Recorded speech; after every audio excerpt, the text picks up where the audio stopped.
Essa é a segunda aula onde eu quero tratar do assunto da família. Na aula anterior falamos da importância da família e agora eu quero estabelecer a relação entre fé e família e que também nos ajuda a seguir mensurando a importância da família.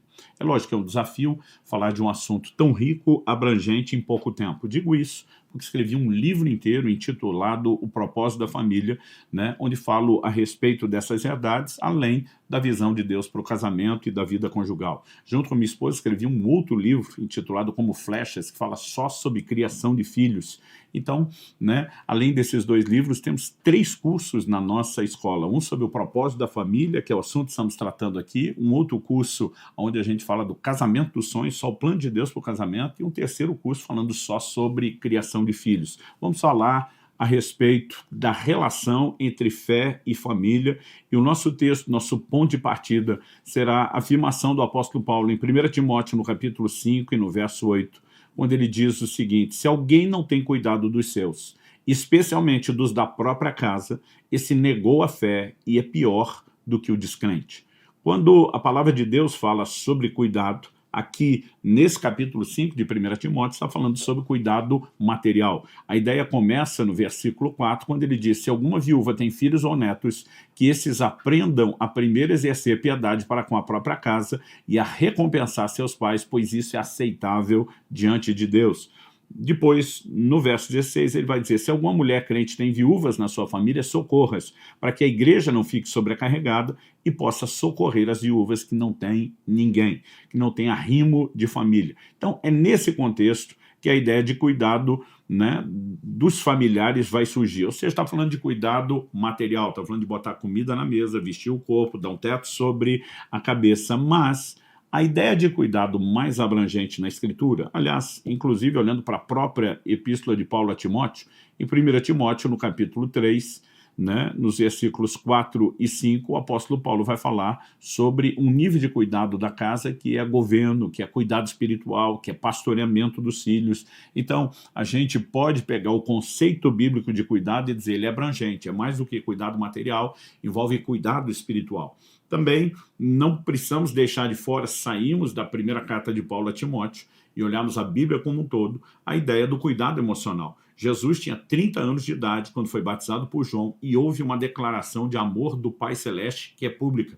Esse é meu filho amado em quem eu tenho prazer, em quem eu me comprazo. Não era uma declaração, gente, esse é o Messias, o Cristo, acreditem nele. Era apenas uma expressão do amor e do prazer de Deus. O que me leva a dizer às pessoas: se Cristo, diferente de nós, sem as mazelas emocionais que muitos de nós carregamos, né, o Pai olha para ele e diz: é importante que ele entenda o quanto é amado e que tenha a apreciação, a afirmação emocional. A pergunta é: e os nossos filhos, cujas personalidades ainda estão, né, em desenvolvimento, toda a estrutura psicológica e emocional deles em desenvolvimento? Então, eu queria colocar no bolo aqui a ideia de cuidado espiritual, emocional e físico como parte do mesmo pacote. Mas a ideia a ser explorado é: por que a negligência do cuidado com a família leva alguém a estar numa condição onde a Bíblia diz negou, uma tradução diz renegou a fé.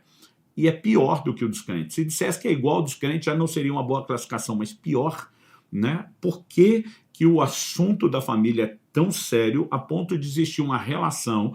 Porque as pessoas costumam fazer essa dicotomia, essa separação. Eles botam a fé de um lado, e quando falam de fé, não é crer para a resolução de um problema, mas é toda a nossa relação com Deus. Alguns botam fé de um lado e botam família do outro. É comum a gente ver gente que vai para a igreja, para o culto, adorar a Deus, chutou todo mundo em casa, às vezes não literalmente, né? E eles simplesmente acreditam que são coisas que estão desconectadas, e eu sempre digo às pessoas: não estão desconectadas. A Bíblia está dizendo: se você não cuida da sua casa, você está ferindo sua fé, sua relação com Deus.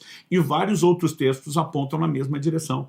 Então o apóstolo Pedro diz: maridos, tratem as vossas esposas com honra, como vaso mais frágil. E ele termina dizendo: para que não sejam impedidas as vossas orações. Ele não está só dizendo: maridão, se você não tratar bem sua esposa, o clima não vai ficar legal, você não vai ser tão feliz ou realizado. Ele não está falando desse tipo de consequência. Já seria um bom motivo para levar a sério a ideia de tratar bem a esposa. Mas a Bíblia está falando de algo que é de ordem espiritual, para que as suas orações não sejam interrompidas. Em outras palavras, a Bíblia está dizendo que uma desconexão na horizontal com a família gera uma desconexão na vertical para com Deus. Então, nós não podemos ignorar essas declarações. E, aliás, Pedro não é o único que falou sobre oração interrompida. Em Malaquias, no capítulo 2, no verso 13, nós vemos Deus por meio do profeta, né, protestando contra a nação de Israel e dizendo: vocês cobrem o meu altar com gemidos, com choros, mas eu não vos ouço. Como não ouve? O Deus que diz: invoca-me e te responderei, agora está dizendo: eu não ouço a oração, o choro e o clamor de vocês. E aí o texto continua e diz: e vocês questionam, perguntam, por quê? E aí Deus vai responder. Ele diz: porque o Senhor foi testemunha da aliança entre ti e a mulher da tua mocidade com a qual tu foste desleal. Deus está dizendo: camarada, você não honra nem a aliança conjugal. Agora, acho que chorar no pé do meu altar vai fazer com que eu te atenda? É quase como se, em outras palavras, falando de linguagem contemporânea, Deus estivesse respondendo: é ruim que eu vou te dar alguma atenção ou alguma moral depois daquilo que você fez contra a família. Ou seja, nós estamos falando de diversos textos que mostram que a maneira como interagimos com família afeta a nossa vida espiritual. Muitas pessoas falam de avivamento como se fosse algo ligado apenas ao ambiente da igreja e dos cultos. Mas Deus disse em Joel, no capítulo 2, derramarei do meu espírito sobre toda a carne. Na sequência ele diz: vossos filhos e vossas filhas profetizarão. Deus está dizendo: eu quero entrar dentro da sua casa, eu quero pegar a próxima geração, eu quero visitar os seus filhos. E nós precisamos ter uma visão onde, em vez de separar a fé de um lado, família do outro, a gente entenda a mescla. Através do profeta Malaquias, Deus diz: eis que vos envio o sol da justiça, uma profecia messiânica, fala da vinda de Cristo. Ele virá trazendo a cura em suas asas. Depois de falar isso, a palavra de Deus também diz, o Senhor diz: eu também vou enviar a vocês o profeta Elias. Ele converterá o coração dos pais aos filhos e dos filhos aos pais, para que eu não venha e não fira a terra com maldição. O que Deus está dizendo? Que o estado de espiritualidade que viveremos, né, na sociedade, no ambiente do mover de Deus, do plano, né, ou do cumprimento do plano divino para toda a humanidade, ele está estreitamente relacionado com a forma como nós vivemos família. Ou seja, nós não podemos simplesmente separar essas coisas. Então, há uma relação entre fé e família. Isso é indiscutível na Bíblia. A pergunta é: por que essas duas coisas se mesclam? Por que elas estão tão misturadas a ponto de, se alguém feriu uma, feriu outra? E isso só vai sustentar a ideia do assunto da aula anterior, da importância da família. Então, à medida em que explico isso, eu quero justamente justificar a ideia da importância. Vamos lá. Em primeiro lugar, a gente precisa observar que, ao longo das Escrituras, Deus se revela através de figuras familiares. Então, você olha desde a relação entre pais e filhos, como também a relação entre o homem e a mulher, e você vai perceber Deus usando essas revelações como uma espécie de paralelo para que ele mesmo possa se revelar a nós. Então vamos reconhecer alguns desses exemplos bíblicos. Em Isaías, no capítulo 49, no verso 15, nós vemos Deus, quando desejoso de revelar a intensidade, a profundidade do seu amor por nós, ele toma um paralelo que todo ser humano conhece muito bem, que é o amor de mãe. O texto bíblico diz assim, Isaías 49, 15, e o Senhor responde: será que uma mulher pode se esquecer do filho que ainda mama, de maneira que não se compadeça do filho do seu ventre? Mas ainda que esta viesse a se esquecer dele, eu, porém, não me esquecerei de você. Então, a gente segue lendo no verso 16, eis que eu gravei você nas palmas das minhas mãos, as suas muralhas estão continuamente diante de mim. Então Deus está dizendo, será que a mãe pode esquecer da criança, do filho que ainda mama? A resposta implícita é não. Mas porque, vez ou outra, raramente, mas porque vez ou outra pode ter alguma mãe desnaturada. Deus diz, ainda que essa se esqueça, eu não me esquecerei de vocês. Então o que é que Deus está dizendo? Quando o amor de mãe, o amor materno, que é o mais sagrado, sacrificial e profundo nível de amor que o ser humano conhece, Deus diz, quando esse falhar, o meu não falha. Né? E nós precisamos, de fato, entender que Deus está estabelecendo um padrão. Por outro lado, quando Deus quer falar a respeito do cuidado, né, dele para conosco, Deus não apela para a figura materna, Deus apela para a figura paterna, né? Porque os pais, e agora estamos falando principalmente dos pais cujo coração é voltado ao Senhor, entendem as Escrituras, nasceram de novo, demonstram o caráter de Cristo, os pais têm um zelo pela sua casa. E o texto bíblico é Mateus capítulo 7, né, dos versículos 9 a 11. Jesus diz assim, ou quem de vocês, se o filho pedir pão, lhe dará uma pedra? Ou se lhe pedir um peixe, lhe dará uma cobra? Ora, se vocês são maus, sabem dar coisas boas aos seus filhos, quanto mais o Pai de vocês que está nos céus dará coisas boas aos que lhe pedirem. Então a ideia aqui é, Se nós, enquanto maus, damos coisas boas aos filhos, Deus está dizendo quanto mais o Pai Celestial. Aqui é mais do que comparação, é contraste, dizendo ele está num patamar de bondade incomparável acima da nossa. E ele está preocupado com o cuidado de cada um de nós, muito mais do que qualquer pai esteja preocupado com o cuidado em relação aos seus filhos. Outro assunto que nós podemos trabalhar aqui é a ideia da disciplina dos filhos, porque isso também entra no paralelo do relacionamento que nós temos para com Deus. Em Hebreus, lá no capítulo 12, né, nós vamos ler a partir do versículo 5, e vocês se esqueceram da exortação que lhes é dirigida como filhos. Filho meu, não despreze a correção que vem do Senhor, nem desanime quando você é repreendido por ele, porque o Senhor corrige a quem ama e castiga todo filho a quem aceita. Aqui, uma provável citação de Provérbios 3, versos 11 e 12. Então ele segue dizendo, é para a disciplina que vocês perseveram. Deus os trata como filhos. E qual é o filho a quem o pai não corrige? Mas, se estão sem essa correção, da qual todos se tornaram participantes, então vocês são bastardos e não filhos. Além disso, tínhamos os nossos pais humanos que nos corrigiam e nós os respeitávamos. Será que então não nos sujeitaremos muito mais ao Pai espiritual para vivermos? Pois eles nos corrigiam por pouco tempo, segundo melhor lhes parecia. Deus, porém, nos disciplina para o nosso próprio bem, a fim de sermos participantes da sua santidade. Na verdade, toda disciplina, verso 11, na verdade, toda disciplina, ao ser aplicada, não parece ser motivo de alegria, mas de tristeza. Porém, mais tarde, produz fruto pacífico aos que têm sido por ela exercitados, fruto de justiça. Né? Nesse texto, nós vemos Deus estabelecendo um paralelo. Da mesma forma como os pais precisam disciplinar os filhos e fazem isso movidos por amor, Deus faz o mesmo para conosco. Por que eu estou destacando que Deus se revela através de figuras familiares? Porque é importante a gente reconhecer essa verdade a partir de uma outra percepção da palavra de Deus, né, que eu já vou apresentar na sequência. Antes de tentar terminar de montar aí a peça do quebra-cabeça, né, que será próxima a ser encaixada, deixe-me primeiro destacar que também na relação entre o homem e a mulher, Deus usa essas figuras a fim de que ele possa se revelar. Isaías, no capítulo 62, no verso 15, Deus fala a respeito do noivo.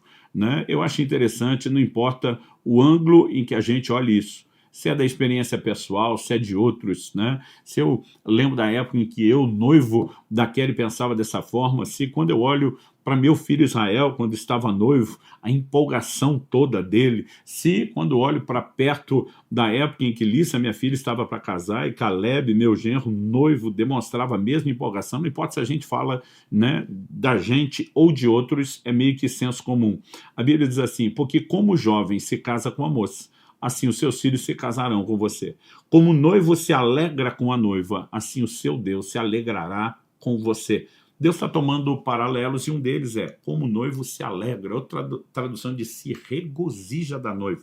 A Bíblia diz, assim de ti se alegra ou se regozija o Senhor seu Deus. Também podemos olhar para Efésios capítulo 5, onde o apóstolo Paulo estabelece um claro paralelo da relação, né, entre Cristo e a igreja e também do marido com a sua esposa. Ele fala de um mistério, que é a comparação dessas coisas e, obviamente, o tempo todo a relação está estabelecida, ou seja, o que precisamos entender sobre família, precisamos também entender sobre a relação entre Cristo e a igreja. O que precisamos entender sobre a relação entre Cristo e a igreja, precisamos entender sobre a relação do marido com a sua esposa. Podemos ainda citar a alegoria do livro de Cantares, que também tem uma alegoria profética que fala do relacionamento do noivo com a noiva, ou seja, de Cristo com a igreja. Dito isso, que Deus se revela através de figuras familiares, eu quero chamar a sua atenção para o fato de que Deus tem uma família. E daqui a pouco nós vamos entender a conexão entre uma coisa e outra. Em Efésios, no capítulo 2 e no verso 19, a palavra de Deus apresenta com clareza não apenas a ideia e o conceito de que Deus tem uma família, mas de que nós somos parte dessa família. A Bíblia diz assim, vocês não são mais estrangeiros e peregrinos, mas concidadãos dos santos e membros da família de Deus. Depois, em Efésios, no capítulo 3, nos versos 14 e 15, Paulo diz assim, por essa razão eu me ponho de joelhos diante do Pai, de quem toda a família, nos céus e na terra, recebe o nome. Então ele está dizendo que Deus é Pai, que Deus tem uma família e que a família toda, terra e céus, recebe o nome desse Pai. Então, somando Efésios 2,19, que diz que nós somos concidadãos dos santos e membros da família de Deus, com a declaração de que Deus é o Pai de uma grande família que leva o seu nome, nós precisamos reconhecer que Deus tem uma família. Quando falamos que Deus tem uma família, eu e você precisamos entender o conceito de família. No momento em que gravo esse vídeo, eu e Kelly, minha esposa, estamos para completar 28 anos de casados. Quando eu comecei a minha família, se qualquer pessoa questionar e perguntar quando você começou a sua família, eu vou dizer exatamente qual foi o dia, qual foi a hora, foi o dia do nosso casamento. Mas se alguém perguntar, mas e os filhos? Eu vou dizer, não, os filhos vieram depois. Os filhos são o aumento de uma família já estabelecida e eles não determinam o início da família. Porque Kelly e eu nos casamos, os filhos depois se tornaram o aumento, a multiplicação da família. Então, debaixo da bênção, da cobertura do matrimônio, os filhos foram gerados. Infelizmente, né, nós vemos muitos jovens, não estou falando de quem se converteu depois e não teve ensino, mas mesmo gente que tem crescido dentro da igreja e tem permitido que os valores do mundo, né, inundem e controlem a sua vida em vez dos valores divinos. Tem muita gente primeiro formando filho para casar depois. A ordem estabelecida na Escritura é primeiro se casa e depois, debaixo da bênção, cobertura e proteção do casamento, se gera os filhos. Porque a família se forma com o casamento e os filhos deveriam ser a multiplicação da família. Por que estou dizendo isso? Se nós conseguimos entender isso a respeito da família terrena, a pergunta é, por que não entendemos isso a respeito da família divina? O que é que forma uma família? Jesus, em Mateus 19, ele faz a citação lá de Gênesis e diz, deixará o homem seu pai e sua mãe, se unirá à sua mulher e os dois se tornarão uma só carne. Antes de casar, o homem é parte de um outro núcleo familiar, composto pela união dos seus pais. Mas agora, no momento onde ele vai se casar, ele deixa os seus pais e agora, unindo-se à sua mulher, ele forma um novo núcleo familiar. O estabelecimento da família sempre está associado ao casamento. Agora, quando olhamos para as Escrituras, percebemos que, né, a ideia dos filhos é de que eles sempre vêm como um aumento, uma expansão da família. Então, o mesmo texto que fala sobre o homem deixar pai e mãe se aplicaria às próximas gerações. Ele foi citado a respeito da união entre Adão e Eva, que não tinham pais para deixar, mas era a primeira união. Depois, em Gênesis, no capítulo 4, no verso 1, a Bíblia diz, Adão teve relações com Eva, a sua mulher, ela ficou grávida e deu à luz. E agora nós vemos o aumento da família por meio dos filhos. Por que estou estabelecendo essa ordem? Durante muito tempo, quando eu pensava na família de Deus, que é o que estamos apresentando, eu achava que Deus só passou a ter uma família quando ele criou os seres humanos. Então, nós, os filhos, entramos no cenário, agora, porque existem filhos, Deus tem uma família. Mas se a ideia é que os filhos são o aumento da família e não determinam o início da família, porque é quando o assunto é em relação a Deus, a gente acha que ele só passou a ter uma família quando nós entramos no cenário. Eu sei que eu citei um dos textos, né, que fala da gente como filhos na terra e no céu, que levam o nome de Deus, mas isso não significa que o início da família de Deus surgiu apenas quando nós entramos no cenário. Nós precisamos entender que a existência do homem, que é a multiplicação ou o aumento da família de Deus, não determina o início da família. Então, deixe-me te dizer algo. Esse assunto lá das aulas 6 e 7 que demos no início do Fundamentos Doutrinário, quando falamos a respeito do mistério bíblico da Trindade, um só Deus se manifesta em 3 distintas pessoas, mas a Trindade é o mais perfeito modelo de uma família, né? Quando falamos a respeito da família de Deus, nós não podemos deixar de levar em conta que a Trindade é o mais perfeito modelo de uma família e, aliás, uma família eterna, pré-existente, existe antes da criação e da formação do homem e de toda a humanidade, que depois comporiam apenas o aumento de uma família que já existia. E precisamos pensar nisso porque, se Deus já tinha uma família, quando ele cria o homem para viver em família, ainda que nós não temos uma reprodução exata de todas as coisas na família celestial, Deus queria de alguma forma nos dar alguma coisa que fosse parecido com aquilo que ele já tinha. E nós precisamos entender que isso também nos dá uma percepção da importância que a família tem. porque Deus queria que vivêssemos algo parecido com aquilo que ele tem. É lógico que temos coisas aqui na terra que não se comparam com aquilo que se vive no céu. Por exemplo, Jesus diz que aqui na terra se casa e se dá em casamento. Nos céus, ele diz, nós vamos ser como os anjos e isso não vai acontecer. Aqui nós temos distinção de gênero, homem e mulher, reprodução. Mas a Bíblia diz que em Cristo não existe homem, nem mulher, escravo, nem livre, porque no plano espiritual as coisas são diferentes daquilo que temos no natural.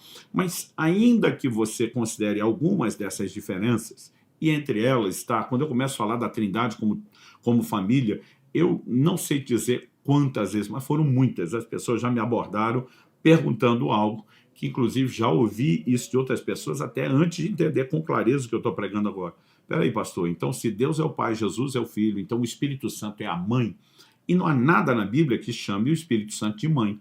Mas algo interessante é que às vezes nós estamos tentando entender a família eterna, celestial, a de Deus, a partir da família terrena, que é uma réplica incompleta e imperfeita. Então a gente tenta achar lá o paralelo que nós temos de cá. E na Bíblia não tem nenhum lugar, né? Nunca achei isso, onde o Espírito Santo é comparado com uma mãe. Mas, se você fizer a análise inversa, e se você olhar a partir da família celestial e for procurar similaridades que a família terrena tem em relação à celestial, aí você vai descobrir que papéis que foram confiados à mãe na família terrena são atribuídos ao Espírito Santo na família celestial. Quem é o responsável pela gestação da vida na família terrena? A mãe. Mas quem é o responsável por isso na família eterna? O Espírito Santo. Não importa se estamos falando da criação, lá em Gênesis 1, né? Ou se estamos falando de um corpo que será formado para Jesus e o anjo anuncia a Maria, descerá sobre ti o Espírito Santo e o poder do Altíssimo te envolverá com a sua sombra. Quem é a fonte de consolo na família terrena? A mãe. Né? Normalmente nossos filhos já choram chamando a mãe. Agora, quem é a fonte principal de consolo na família eterna? Deus é chamado de o Deus de toda consolação. Jesus é apresentado na Bíblia oferecendo consolação. Não podemos dizer que isso é exclusivo, mas ninguém teve tanta ênfase nesse papel, nem recebeu o nome que foi dado ao Espírito Santo, o Consolador, né? Porque a ele é atribuído esse trabalho de uma forma distinta. Então, quando reconhecemos que Deus tem uma família, nós podemos pensar que Deus nos criou para viver em família, tentando já estabelecer de antemão ilustrações que nos desse uma percepção e uma compreensão de quem Ele é. Então, eu ouso dizer, e aqui eu quero passar para o nosso terceiro tópico. O primeiro é que Deus se revela através de figuras familiares. O segundo é que há uma família de Deus, né? E o terceiro é o que a visão de família produz no nosso relacionamento para com Deus. Então eu gosto de dizer que a nossa visão de família é como uma lente que determina a revelação de Deus que eu e você teremos. Algumas pessoas, infelizmente, têm uma lente de distorção e o que elas estão enxergando é uma espécie de caricatura. Outras, elas têm uma lente correta. Então, eu e você jamais entenderemos a família de Deus corretamente se a visão que temos de família é uma visão distorcida. Isso depender da experiência da maioria de nós. A visão será distorcida porque ninguém nasceu, cresceu, viveu numa família que fosse perfeita. Então, a lente precisa ser estabelecida pela revelação da palavra de Deus. Qual é a visão de família que eu e você devemos ter? Aquilo que com clareza entendemos na palavra e que devemos reproduzir. Então, quando Deus estabeleceu mandamentos familiares, como o marido trata a esposa o marido, os pais tratam os filhos aos pais, Ele não está protegendo apenas a instituição família que Ele criou, Ele não está protegendo apenas a funcionalidade dos relacionamentos, mas Ele está nos ajudando a ter percepções corretas a respeito de quem Ele é. Então, a visão que alguém tem de família vai afetar a visão que ele tem de Deus. Normalmente, pessoas, por exemplo, que viveram uma experiência ruim com os pais, têm dificuldade em relação à paternidade de Deus. Pessoas que tiveram um péssimo relacionamento com a mãe, na prática, acabam tendo dificuldade de relacionamento com o Espírito Santo. Pessoas que tiveram muito problema e dificuldade com os irmãos, às vezes têm dificuldade de se relacionar com os irmãos na fé. Isso é fato. Estou falando de uma estatística de alguém que está praticamente 30 anos no ministério pastoral observando essas coisas. Por quê? Porque se eu e você não tivermos uma visão sobre Deus maior do que a visão de família, a visão de família vai limitar o entendimento de Deus. No Salmo 27:10, nós vemos Davi dizendo: ainda que o meu pai e a minha mãe me desamparem, o Senhor me acolherá. O que ele está dizendo? Na família terrena, nós podemos ter falhas, mas Deus, diferente da família terrena, não falha conosco. Isso me leva ao quarto e último aspecto a ser abordado aqui. Deus quer preencher lacunas familiares. Mencionamos no início, no Salmo 68:5, que Deus é o pai dos órfãos. O que ele está dizendo? Você, órfão que não teve pai, eu quero ser seu pai, eu quero preencher essa lacuna. Jesus, no seu ensino, distinguiu o Pai Celeste dos terrenos, colocando ele num patamar de preocupação, de amor, de valorização, né, gigantesco. O que ele queria com isso? Apenas que a gente tivesse uma informação sobre Deus, ou que nós fôssemos impactados pelo entendimento de quem ele é enquanto pai. Isso não significa, né, de forma alguma, que a Bíblia esteja diminuindo os nossos pais. Nos leva a um reconhecimento realista da limitação deles. Em Hebreus, no capítulo 12, no verso 10, a Bíblia diz: nossos pais nos corrigiam conforme melhor lhes pareciam. Acertar em tudo? Não. Né? Com certeza não. Assim como depois nós, quando assumimos a mesma função que eles ao criar os nossos filhos, também não acertamos em tudo. E o que eu e você precisamos entender e compreender é que nesse ambiente familiar, muitas vezes as pessoas se ferem, se machucam. Por quê? Eu costumo dizer que a decepção ela é proporcional à expectativa. E a família é um ambiente de muita expectativa. Mas antes de definir isso apenas na esfera familiar, nós podemos olhar para o Salmo 55:12, né, que diz o seguinte, vou ler do 12 ao 14, porque não é um inimigo que me afronta, se o fosse eu suportaria, nem é o que me odeia quem se exalta contra mim, pois dele eu me esconderia, mas é você, homem, meu igual, meu companheiro, meu íntimo amigo, juntos nos entretínhamos e íamos com a multidão à casa de Deus. O que ele está dizendo? Se fosse o inimigo, eu suportaria, dá para esperar isso dele. Se fosse o que odeia, né, o que me odeia, eu ia me esconder, porque dá para esperar algo ruim. Ele diz, mas você, meu amigo, de você não. De você não esperava algo ruim. O que ele está falando aqui? Que a decepção é proporcional à expectativa. E no ambiente familiar, enquanto filhos, nós esperamos muito dos pais. Demora para cair a ficha. E entender que eles não são, né, super-heróis, que eles não têm superpoderes, e talvez um dos motivos de uma grande crise se instalar na adolescência é que simplesmente aquela inocência e fantasia da infância desapareceu e a gente constata que se os pais têm alguma coisa de herói, nós descobrimos foi a criptonita deles e as suas limitações. E em momentos como esse, muitas vezes a dor se instala e nós precisamos permitir que Deus encha os nossos corações, não só de uma visão correta de que a família espiritual é diferente da terrena, mas inclusive de trabalharmos até a ideia de perdão. O Salmo 147:3 diz que Deus sara os quebrantados de coração e cura-lhes as feridas. Isso não exclui as experiências amargas e dolorosas que tivemos no contexto familiar. Estou dizendo isso porque precisamos tanto de cura para relacionamentos feridos, como precisamos entender que quando Deus estabelece o tipo de marido e de pai que eu, por exemplo, tenho que ser, ele não está preocupado apenas com a funcionalidade relacional da minha família, mas mais do que isso, ele sabe que esse meu comportamento vai impactar diretamente a visão que os meus filhos um dia terão a respeito de Deus. Então, isso precisa trazer temor ao nosso coração e nos fazer valorizar a família enquanto estrutura social, mas enquanto plano de Deus, para ser o meio e o canal da revelação. Por que é que Deus usou figuras familiares para se comunicar? Porque ele sabia que por meio delas poderia ser entendido. Mas quando a visão familiar está deteriorada, então em vez de uma boa revelação, nós teremos uma distorção. E a melhor forma de consertar, já que não tivemos famílias perfeitas, é nos voltar à palavra de Deus e entender o padrão de relacionamento, levar isso a sério, né? E pensarmos toda a nossa dedicação enquanto cônjuges ou enquanto pais ou filhos, ela pode não apenas honrar a Deus, mas preparar o coração dos demais familiares, em especial dos filhos que crescem nesse ambiente, para uma revelação correta e completa de Deus. Muitas vezes as pessoas me perguntam, pastor, os seus filhos têm o dom da fé? Porque o senhor conta cada experiência extraordinária. Eu falo, não, eles tiveram um bom exemplo. Um pai que, apesar de imperfeito, cria aquele que jura com dano seu, não muda. Falou, está falado, não pode voltar atrás.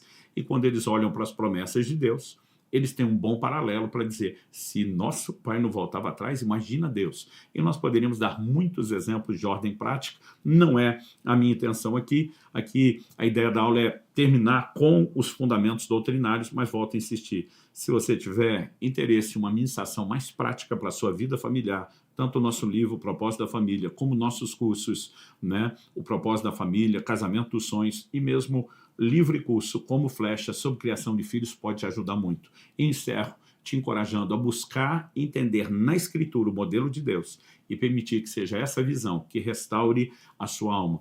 Que Deus possa trabalhar a restauração não só da sua família, mas da sua visão familiar, por meio do entendimento da palavra e da obediência aos seus princípios, aos seus mandamentos familiares.